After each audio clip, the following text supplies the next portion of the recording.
Hey, yo, welcome back to part two with the Dizzy Gillespies. I'm your boy Gertis, I'm your girl Jay. and welcome back into our world. So we were just talking a minute ago about testimonies.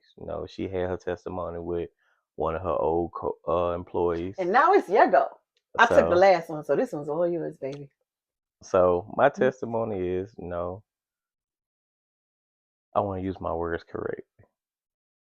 Okay, I'm gonna keep it a buck with y'all. I haven't been the best. We go through what we go through, and it's been kind of rough, being a husband and dealing with what I have to deal with. So, we always talk like, hey, we're gonna get back going to church. We talked about it for a while, and then when we was supposed to go back to church, our car got stolen, so it pushed us back a little bit. And I'll let her talk about the story on how we got into the church that we went to today because the lady actually met her at her employment. But for my story, so today we finally decided to go back to church from the conversation she had with the lady. Come to find out she's the first lady of the church. So we goes to the church. It's an hour from where we live. We like, oh, see the church? It's one of the old school churches. Like, okay, it's an old school church, so we don't really know what to expect. So we go in there, they singing, they start praying.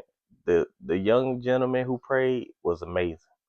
When I say that young man had God in him, he had God in him because that man delivered a prayer that touched me. I'm sorry to cut and pray the paint off the wall. Yeah, that touched me, and it was just the atmosphere was beautiful. Like it wasn't a big congregation, but you could feel the love in the air. You could feel the God in the air. You can feel that family type stuff. Like it wasn't like some church you go in and people look at you, don't speak to you because you're not from their church. Like soon you come, hey, how you doing? They turn around, see, oh, hey, how y'all doing? Like it was just there. And then when he preached, it's like he started preaching, and I went in feeling heavy. So, and with her, she's an empath. So anything I'm feeling, she feels it, So she already felt that something heavy was on me. And he was preaching, I'm just sitting there listening. Next thing I know, I'm getting emotional, trying not to cry. Yeah, I'm a crier, but I'm trying to hold it in. So I'm doing good holding in. My eyes starting to get watery with him preaching because what he's preaching is what he's preaching to me. He talks about battling with yourself, with turmoil within yourself, and like I battle a lot with myself because I'm trying to be a good husband, trying to be a good person. So it's an ongoing battle. So basically, everything he's saying is really touching me, and I'm trying my best to make my walk with God stronger. So then the sermon was amazing. The pastor delivered it so amazingly and so eloquently. So then it's at the part where he like asked whoever want to come to the altar. Next thing I know, before I even knew I was moving, my legs was already up and moving. I'm already up there. So he comes down, put the oil on my head. As soon as he started talking to me, I started crying. Because it's just like when I'm sitting there, I'm feeling this pain on me while I'm sitting there. So I wasn't even gonna get up there. All of a sudden, as soon as I get up there to the front, the pain stops. And it just I don't know, it just felt like a weight was lifted. Even she like, yeah, I could feel it. When you sit here, I felt the weight, and then like I could feel when the weight was lifted, and it just felt good that I knew that I needed a stronger connection with God, and sometimes we be like we want a relationship with God, but we don't want people to see that we want a relationship with God.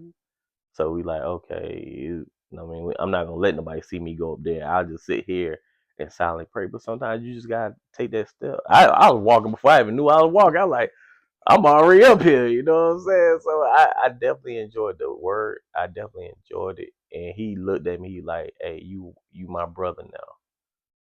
So it just felt good being in that atmosphere where everything that I dealt with this year and things that's going on between me and my wife. So it just felt really good. Okay. Even got my baby to cry a little bit. I did cry.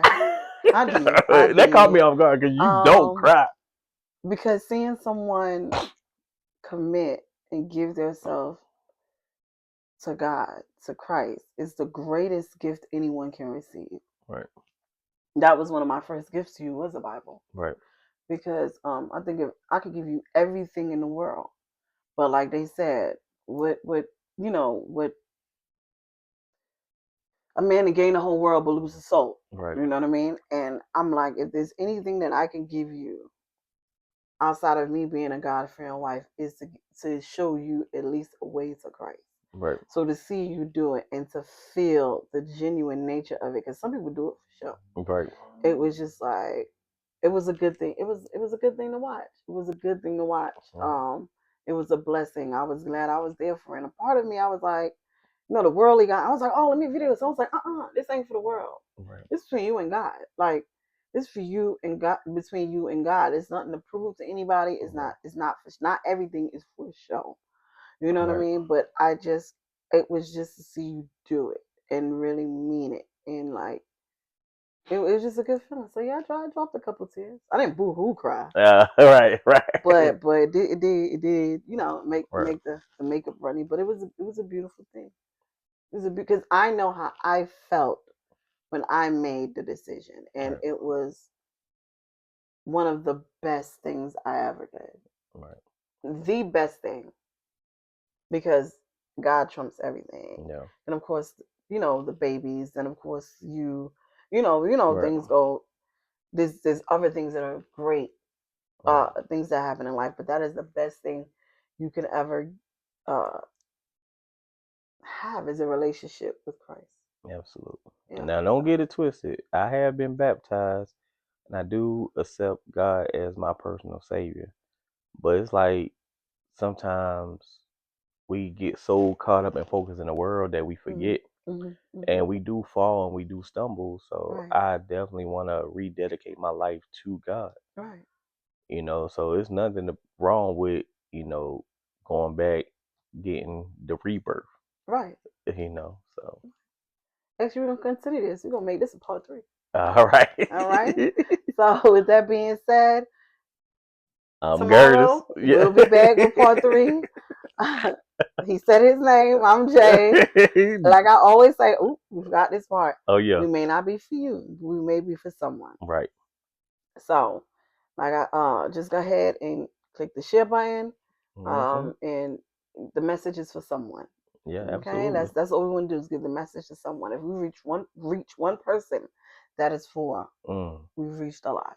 Yeah. All right. So one soul a day. That's it. So we're the Dizzy Gillespies. Hey. See you for part 3. Peace.